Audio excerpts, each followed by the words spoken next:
Morning, everyone. Morning.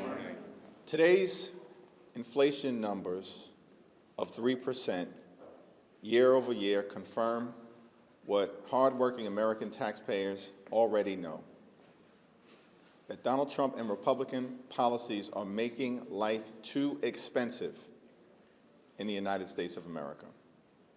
Donald Trump and Republicans promise that costs will go down on day one, but costs haven't gone down in the United States of America. Costs are going up. Inflation is up, the highest number since January of this year. Housing costs are too high. Grocery costs are too high. Electricity bills are through the roof. And now, because of the Republican refusal to extend the Affordable Care Act tax credits, tens of millions of Americans are receiving notices right now that their health care premiums are about to skyrocket. In some instances, everyday Americans are going to pay $1,000 or $2,000 more per month. That is unsustainable in an environment where people are already struggling to live paycheck to paycheck, can't thrive, and can barely survive. We need House Republicans to come back to Washington, D.C. End your 4-week vacation. Enough already. We as Democrats, House Democrats, Senate Democrats, are ready to sit down anytime, any place with anyone here at the Capitol or over at the White House to negotiate a bipartisan agreement, reopen the government so we can pay our hard-working federal employees, while at the same time, we need to decisively address the Republican health care crisis. It's crushing people all across the country. Meanwhile, Donald Trump and Republicans on Capitol Hill are nowhere to be found, have zero interest in actually addressing this issue. That's a shame. Questions? Leader Jeffries, the New York mayoral race early voting, as you know, starts tomorrow. Are you ready to endorse Mamdani in it? Stay tuned. Leader Jeffries.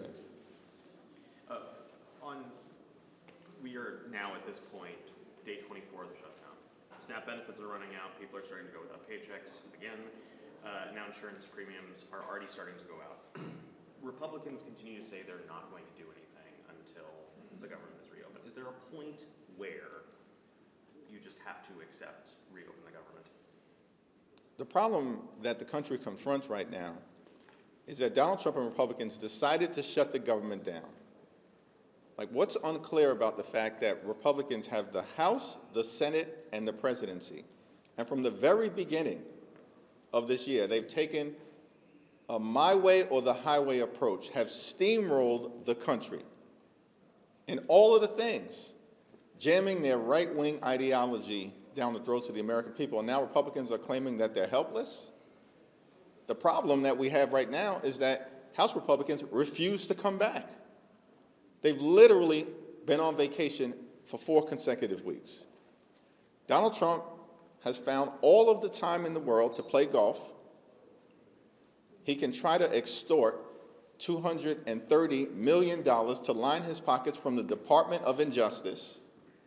Somehow the Trump administration found $40 billion to bail out a right-wing wannabe dictator in Argentina, but can't find a dime to extend the Affordable Care Act tax credits in order to make life and health care more affordable for hardworking American taxpayers. And Donald Trump is demolishing parts of the White House in real time. Why? So he can construct some gaudy ballroom where he can be celebrated as if he was a king. All of this has been happening during the 24 days of the Trump Republican shutdown.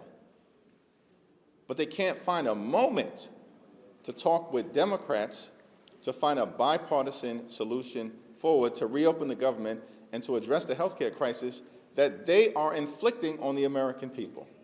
That's why we find ourselves in this situation, and we need Republican support for a bipartisan path forward in order to get out of this situation. Leader Jeffries, Yeah. you just said that you would stay tuned on a Mamdani announcement. What more do you need to hear at this point? How many more conversations you do need to have? Why are you Same refusing answer. to endorse? Same answer. Why are you refusing to endorse? I have not refused to endorse.